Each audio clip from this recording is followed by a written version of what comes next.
Hello guys, welcome to Aara academy. आज हम बहुत ही बेसिक बट बहुत ही इंटरेस्टिंग टॉपिक के बारे में डिस्कस करेंगे। वो है parts of speech. Let's take an example. Children are playing in the garden. अब इस सेंटेंस में आप देखेंगे हर एक वर्ड का अपना एक रोल है। ओके, हर एक वर्ड का अपना एक रोल है और हर एक वर्ड का क्या रोल है इसके बारे में हम पढ़ेंगे पार्ट्स ऑफ स्पीच में। ओके, सो बेसिकली हम डिस्कस करेंगे कि पार्ट्स ऑफ स्पीच होता क्या है, उसके बाद पार्ट्स ऑफ स्पीच में कितने पार्ट्स होते हैं और फिर उनके बारे में डिटेल में पढ़ेंगे। Okay, so parts of speech, एक सेंटेंस में हर एक वर्ड का क्या रोल होता है वो हमको पार्ट्स ऑफ स्पीच बताता है। अब इसके पार्ट्स पढ़ेंगे। बेसिकली इसके 8 पार्ट्स होते हैं। Noun, pronoun, verb, adjective, adverb, preposition, conjunction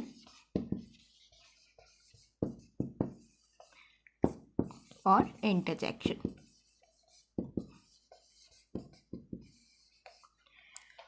वैसे तो देखा जाए कई लोग बोलते हैं इसमें 8 पार्ट्स हैं, कुछ बोलते हैं इसमें 9 पार्ट्स हैं, कुछ बोलते हैं 12 पार्ट्स हैं, बट हम अभी सिर्फ बेसिक 8 पार्ट्स के बारे में डिस्कस कर रहे हैं। Okay, so let's discuss about noun. क्या होता है नाउन? नाउन होता है नेमिंग वर्ड। आप किसी भी चीज को नाम दे दो, ट्यूबलाइट, बोर्ड, वॉच, पेन, जिसको भी आपने नाम दे दिया वो है नाउन। इस पूरी दुनिया में आप जो चीज़ देख रहे हो, आप जिसको भी नाम दे दोगे वो नाउन बन जाएगा। ओके, सो नाउन एक नेमिंग वर्ड है। किसका नेमिंग वर्ड है? पर्सन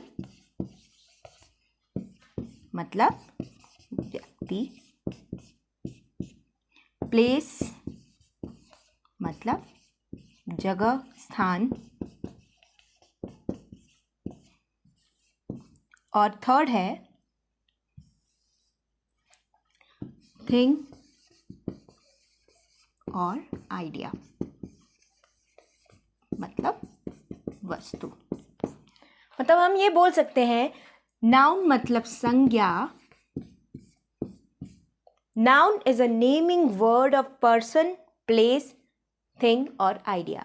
संज्ञा किसी व्यक्ति, स्थान और वस्तु के नाम को बोला जाता है।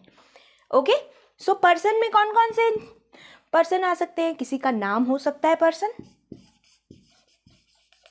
किसी की पोस्ट, किसी का ओहदा हो सकता है पर्सन, लाइक डॉक्टर भी एक नाउन है। ओके, और किसी के साथ रिश्ता हो सकता है नाउन। कैसे? किसी पर्सन के साथ आपका जैसा रिश्ता है उसको भी हम नाउन बोलते हैं, जैसे मदर, डॉटर, ये भी एक नाउन है। अब आते हैं जगह पे। जगह कौन सी जगह हो सकती है? आपने ये रूम ले लिया, वो नाउन है। आप किसी जगह पे घूमने गए, भोपाल, लाल किला, ये एक नाउन है।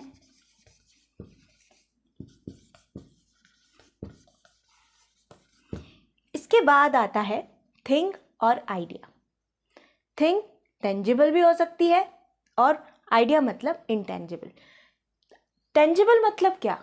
जिसको हम छू सकते हैं, जिसको हम महसूस कर सकते हैं छूकर, उसको टेंजिबल थिंग्स बोला जाता है। लाइक ये 2 पार्ट्स में आएगा, टेंजिबल, इनटेंजिबल।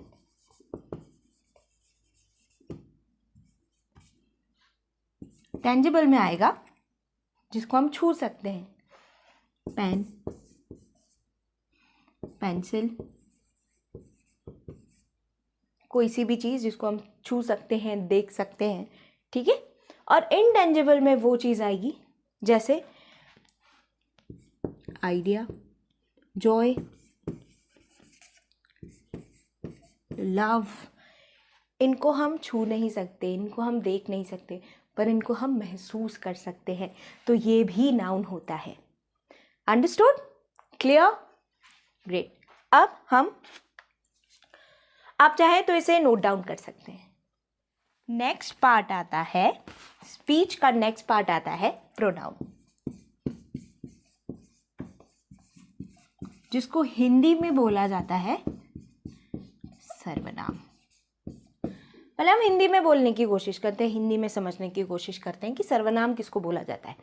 सर्वनाम वो होता है जो संज्ञा की जगह पर उपयोग होता है, ठीक है। वैसे ही प्रोनाउन वो है जो नाउन की जगह पे यूज हो, ठीक है। सो नाउन की प्लेस पे जो यूज होता है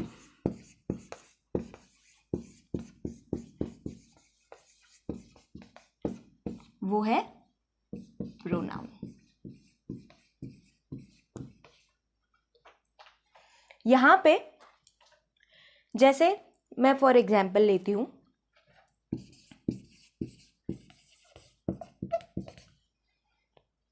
एक पर्सन का एग्जाम्पल लेती हूं, Sheela is going to school. Sheela is participating in annual function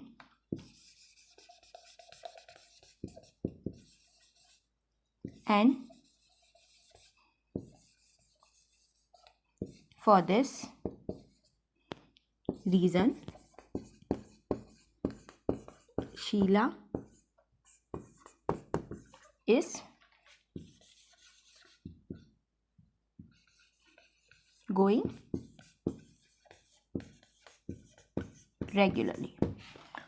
अब यहाँ देखेंगे, मैंने Sheela is going to school, Sheela is participating in annual function and for this reason Sheela is going regularly. अब यहाँ आपको थोड़ा सा ऐसा नहीं लग रहा है कि हम शीला तीनों जगह यूज कर रहे हैं? जब हमको पता है कि हम बात ही शीला के लिए कर रहे हैं, हम बात ही शीला की कर रहे हैं, तो हम शीला की जगह शी यूज कर सकते हैं। शीला को हटा दें और शीला की जगह शी यूज करें तो ये ज्यादा इजी नहीं होगा समझने में, इसीलिए हम यहाँ पे प्रोनाउन का यूज करेंगे। शीला शीला शीला शीला, इस रिपीटेशन को रोकने के लिए हम शीला की जगह शी को यूज करेंगे, ठीक है। Sheela is going to school, she is participating in annual function and for this reason she is going regularly. Okay, so हम अपनी कन्वीनियंसी को देखते हुए नाउन की जगह प्रोनाउन को यूज करेंगे ताकि नाउन का रिपीटेशन बार बार ना हो। समझ आया? ओके, आप इसे नोट डाउन कर सकते हैं। अगला पार्ट है वर्ब। वर्ब को हिंदी में बोला जाता है क्रिया। कोई सेंटेंस में कोई एक्शन हो रहा है वो वर्ब होता है। जैसे राधा सिंग्स, मीरा प्लेज,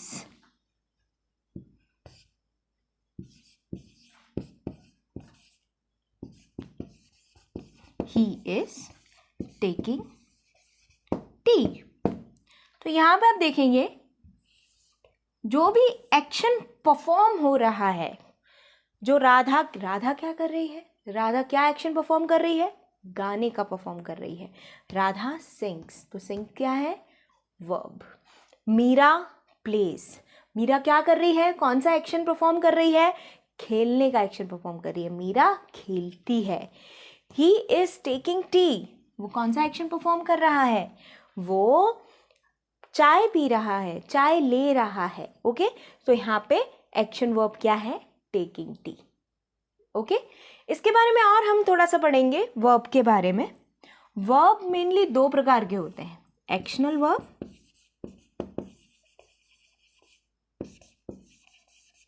और नॉन एक्शनल वर्ब।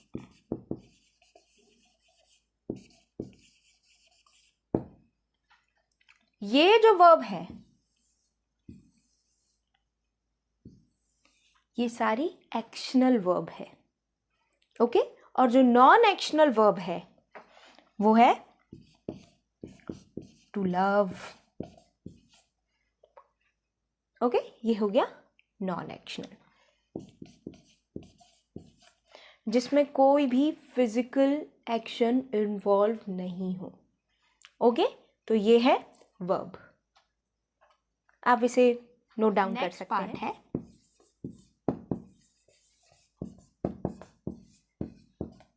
एडजेक्टिव। क्या होता है एडजेक्टिव? इसको हिंदी में बोला जाता है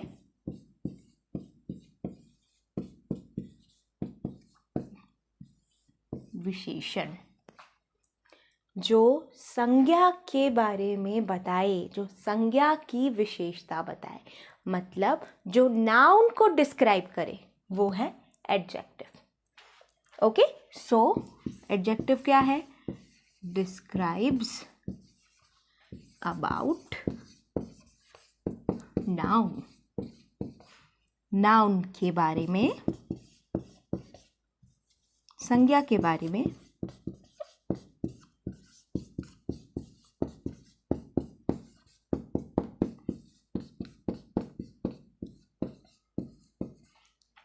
बताता है। ओके, सो हमेशा जो एडजेक्टिव होता है या तो वो सेंटेंस के पीछे लगता है, एकदम पीछे, या नाउन के पहले लगता है। ठीक है, दो प्रकार के सेंटेंस होते हैं इसमें, जिसमें दो प्रकार से एडजेक्टिव सेंटेंस में यूज हो सकता है। ओके, कैसे? फॉर एग्जाम्पल, पहला एग्जाम्पल लेते हैं। I have a black dog. यहाँ पे आप देखोगे जो एडजेक्टिव है वो नाउन के पहले है। ठीक है, second, my dog is black.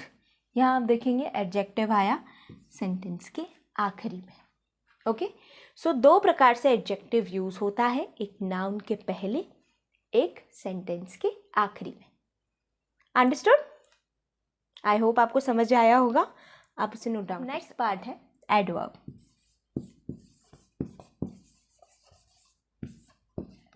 क्या होता है एडवर्ब? आपको इस वर्ड में ही एक सब वर्ड मिलेगा जो ये बताएगा कि एडवर्ब क्या होता है, वो है verb.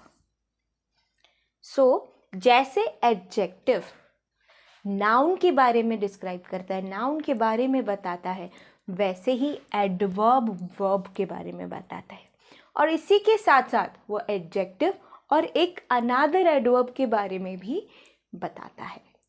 Okay, so it describes about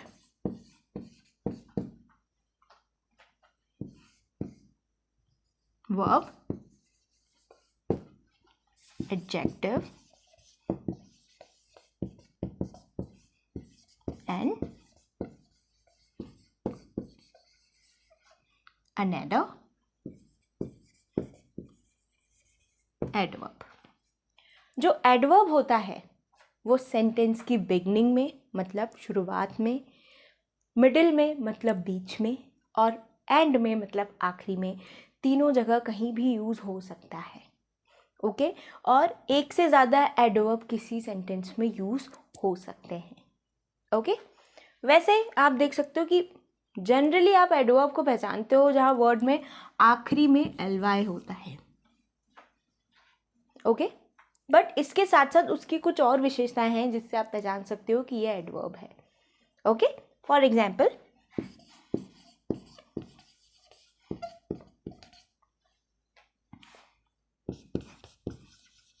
Meera walks slowly. अब वो यहाँ पे वर्ब को डिफाइन कर रहा है। यहाँ पे जो एडवर्ब है, ये एडवर्ब है, स्लोली एक एडवर्ब है जो वर्ब को डिफाइन कर रहा है। मीरा कैसे चलती है? मीरा धीरे धीरे चलती है। तो यहाँ पे उसके चलने को डिफाइन किया जा रहा है, इसीलिए यहाँ पे जो एडवर्ब है वो स्लोली है, क्योंकि यहाँ वो वर्ब के बारे में डिफाइन कर रहा है कि वर्ब क्या है, इसमें वर्ब कैसे हो रहा है, कैसे परफॉर्म कर रहे हैं हम वर्ब को। ठीक है, अंडरस्टूड।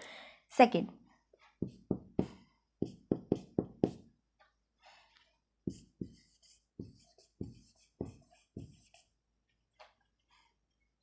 राधा सिंग्स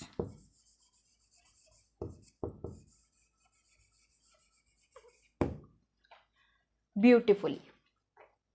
यहाँ राधा कैसा गाती है? ब्यूटिफुल गाती है, अच्छा गाती है, ओके।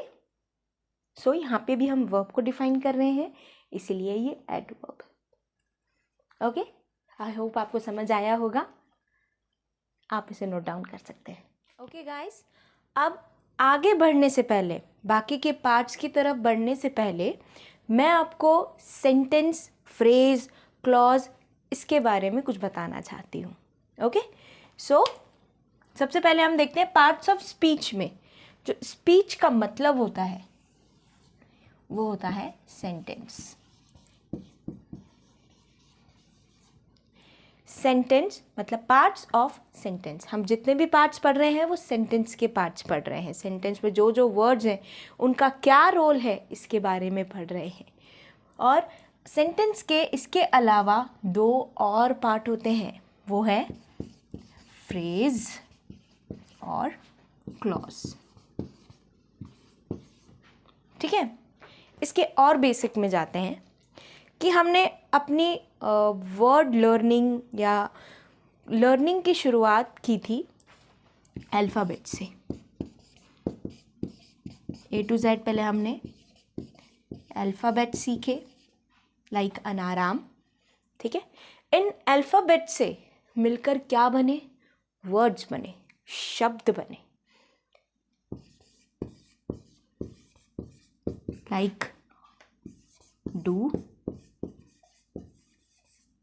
दे, सिंस एटसेट्रा आदि। ठीक है, अब इन वर्ड्स, इन ग्रुप ऑफ वर्ड्स से मिलके बना phrase. For example, in the morning. अब आप यहाँ देखेंगे इन द मॉर्निंग, क्या इन द मॉर्निंग? ये कुछ अधूरा सेंस दे रहा है, कुछ अधूरा साउंड कर रहा है। मतलब फ्रेज वो है जो सेंटेंस का पूरा मीनिंग, पूरा सेंस नहीं देता है। ओके, इसके बाद आता है clause.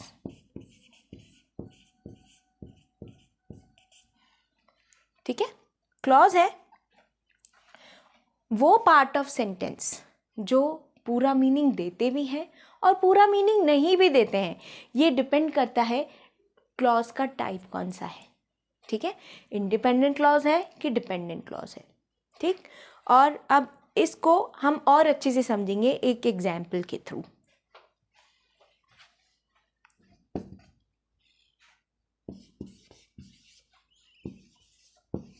He goes to market in the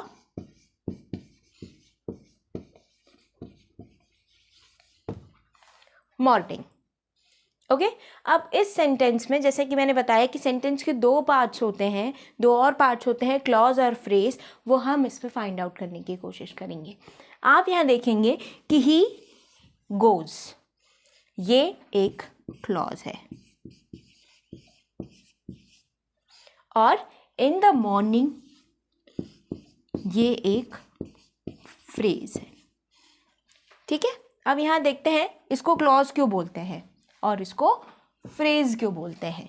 ठीक है, आप यहाँ देखेंगे ही क्या है, एक प्रोनाउन है जो सब्जेक्ट की प्लेस पर है। ठीक है, सब्जेक्ट, और ये क्या है, ये एक वर्ब है। मतलब हम देखेंगे कि क्लॉज क्या है, सब्जेक्ट प्लस वर्ब का कॉम्बिनेशन है। ठीक है, और यहाँ पे ये पूरा मीनिंग दे रहा है ही गोज। अब सब्जेक्ट क्या होता है, सब्जेक्ट होता है कर्ता, मतलब जो उस क्रिया को परफॉर्म कर रहा है, जो उस वर्ब को परफॉर्म कर रहा है, वो है सब्जेक्ट। तो क्लॉज वो है जो सब्जेक्ट और वर्ब का कॉम्बिनेशन है, और यहाँ पे वो पूरा मीनिंग दे रहा है। ठीक है, इसलिए ये क्लॉज हो गया। ओके, नेक्स्ट अब है फ्रेज। इसको फ्रेज क्यों बोलेंगे, क्योंकि ये अधूरा मीनिंग दे रहा है। इन द मॉर्निंग, यहाँ पे सब्जेक्ट और वर्ब का कॉम्बिनेशन आपको नहीं दिखेगा, इसलिए इसको फ्रेज बोला जाता है। ओके, क्लियर, अंडरस्टूड, आपको समझ में आया सेंटेंस, क्लॉज और फ्रेज में डिफरेंस। अब हम इन दोनों को कंबाइन करके सेंटेंस की डेफिनेशन बना सकते हैं।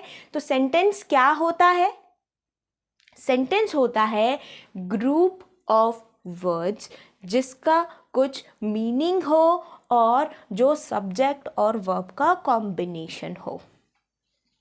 ठीक है, तो सेंटेंस लिखते हैं यहाँ पे। आप पहले ये नोट करना चाहें तो नोट कर सकते हैं। ओके,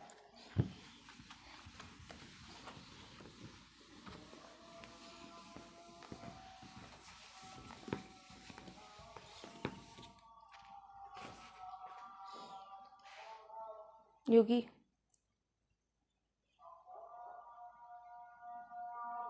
पॉज करो। सेंटेंस,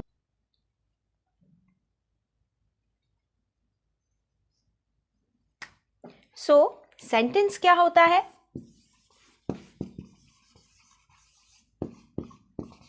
सेंटेंस एक ग्रुप ऑफ वर्ड्स होता है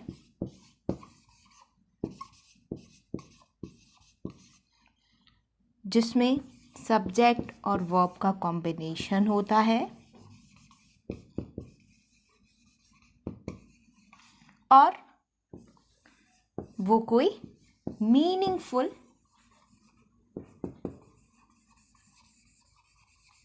सेंस देते हैं। ठीक है, तो फ्रेज और क्लॉज का कॉम्बिनेशन है सेंटेंस, जिसमें वो एक ग्रुप ऑफ वर्ड्स होता है जिसमें सब्जेक्ट प्लस वर्ब का कॉम्बिनेशन होता है और एक मीनिंगफुल सेंस देता है। अब आपके माइंड में क्वेश्चन आएगा, सेम डेफिनेशन तो क्लॉज की है। ठीक है, इसका क्लॉज डिपेंड करता है कि वो इंडिपेंडेंट क्लॉज है कि डिपेंडेंट क्लॉज है, उसके ऊपर डिपेंड करता है कि वो मीनिंगफुल सेंस देता है कि नहीं देता है। ओके, उसके बारे में हम डिटेल में फ्यूचर वीडियोस में पढ़ेंगे। ओके, सो आप इसको नोट डाउन कर सकते हैं। सो हमने नाउन पढ़ लिया था, प्रोनाउन पढ़ लिया था, वर्ब पढ़ लिया था, एडजेक्टिव पढ़ लिया था, एडवर्ब पढ़ लिया था। अब उसके बाद जो पार्ट आता है वो है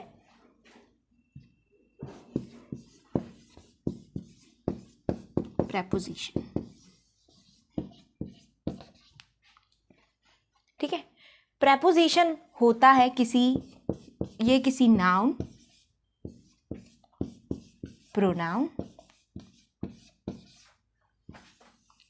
या नाउन फ्रेज के पहले लगकर उस सेंटेंस को एक मीनिंग प्रोवाइड करते हैं, उस सेंटेंस को ये बताते हैं कि उसकी प्लेस क्या है, टाइम क्या है और डायरेक्शन क्या है। सो इन शॉर्ट हम ये समझ सकते हैं प्रीपोजिशन हमारी हेल्प करते हैं ये जानने के लिए कि प्लेस उस नाउन, प्रोनाउन और नाउन फ्रेज की प्लेस क्या है, टाइम क्या है और डायरेक्शन क्या है. Okay, for example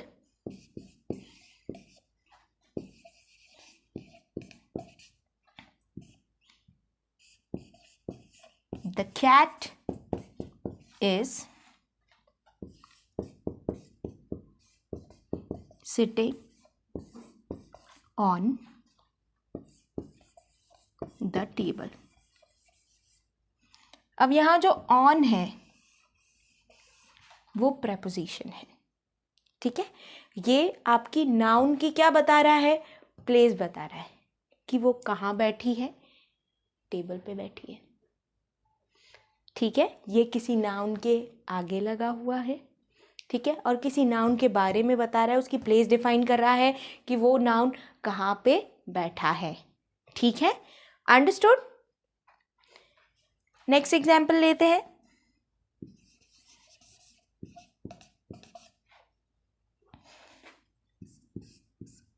I wake up at 7 AM.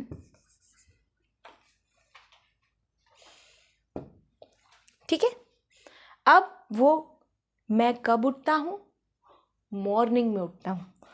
Eight जो है वो प्रेपोजिशन है जो टाइम बता रहा है कि कब उठता हूँ. Okay, understood, great. I hope आपको समझ आया होगा. आप इसे नोट डाउन कर सकते हैं.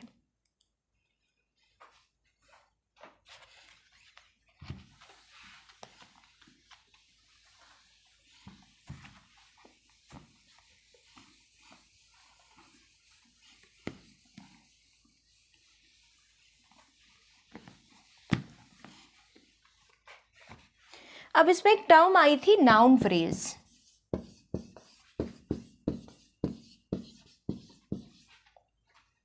क्या होता है नाउन फ्रेज? फ्रेज तो हमने समझ लिया कि ये ग्रुप ऑफ वर्ड्स है. उन वर्ड्स में जब नाउन आ जाए तो वो होता है नाउन फ्रेज. Okay, understood. तो अब हम आगे बढ़ेंगे एक अगले पार्ट की तरफ. अगला पार्ट है conjunction.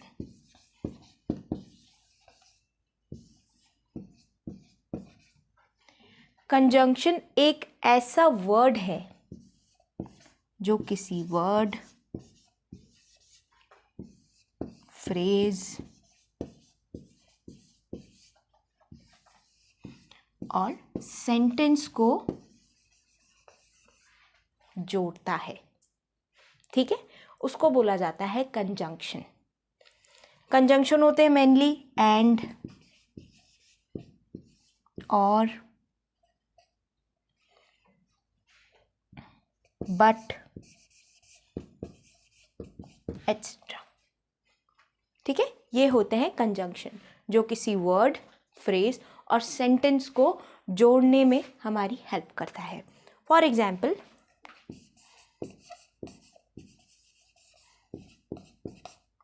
Ram and Shyam are going to movie. यहाँ आप देख सकते हैं ये दो वर्ड्स को ज्वाइन करने में मदद कर रहा है, जोड़ने में मदद कर रहा है और उस सेंटेंस को एक मीनिंगफुल सेंस प्रोवाइड कर रहा है. ओके, इसका एक और एग्जाम्पल लेंगे. आप पहले ये नोट डाउन कर लीजिए. अनदर एग्जाम्पल है कंजंक्शन का. Sohan likes ice cream but Mohan likes chocolate.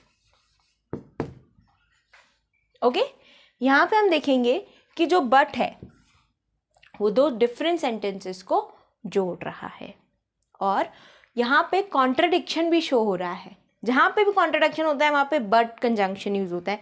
कौन सा कंजंक्शन कहाँ यूज़ होता है, कैसे यूज़ होता है, इसके टाइप्स हम आगे फ्यूचर वीडियोस में बहुत डिटेल में पढ़ेंगे। ओके, सो हियर सोहन को आइसक्रीम पसंद है लेकिन मोहन को चॉकलेट पसंद है। तो एक कॉन्ट्रडिक्शन यहाँ पे शो हो रहा है और एक बट, एक कंजंक्शन है जो डिफरेंट सेंटेंसेस को जोड़ रहा है। ओके, आप इसको नोट डाउन कर सकते हैं। Let's move to the another and last part of speech is interjection.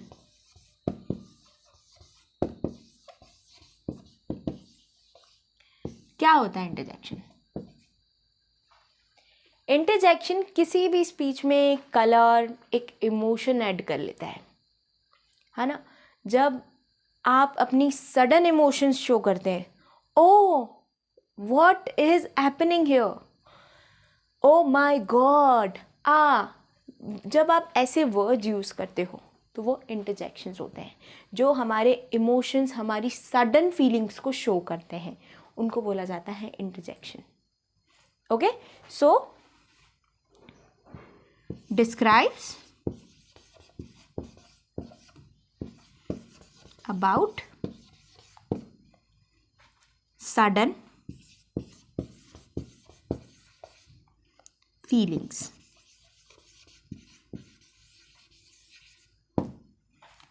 और मेनली ये हमारी एक स्ट्रॉन्ग इमोशन को बताता है। कैसे? एक उसके लिए स्ट्रॉन्ग इमोशन को बताने के लिए हम एक्सक्लेमेटरी साइंस का यूज़ करते हैं, ठीक है, ताकि ये हमारी स्ट्रॉन्ग इमोशन को बता पाए। ठीक, एग्जाम्पल ले लेते हैं।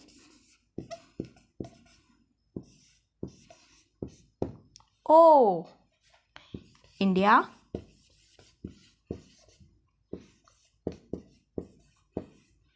या यहाँ ओ की जगह हम लिख सकते हैं hurray, India wins the match.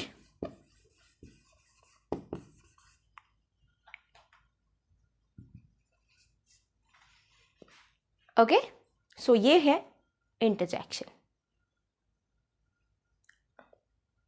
I hope आपको सारे पार्ट्स बहुत अच्छे से समझ आए होंगे। Thank you and have a nice day. Okay guys, I hope आपको पार्ट्स ऑफ स्पीच क्लियर हुए हैं। आपकी इंग्लिश सीखने की जर्नी में ये बहुत इंपॉर्टेंट रोल प्ले करेगा और आपके अंदर एक कॉन्फिडेंस भी बढ़ाएगा। आप यदि इसी तरीके के वीडियोस आगे भी चाहते हैं तो please like, share and subscribe to aura academy, और इसे प्लीज़ शेयर कीजिए अपने लव्ड वंस, अपने फ्रेंड्स, अपने सराउंडिंग्स में। Thank you and have a nice day.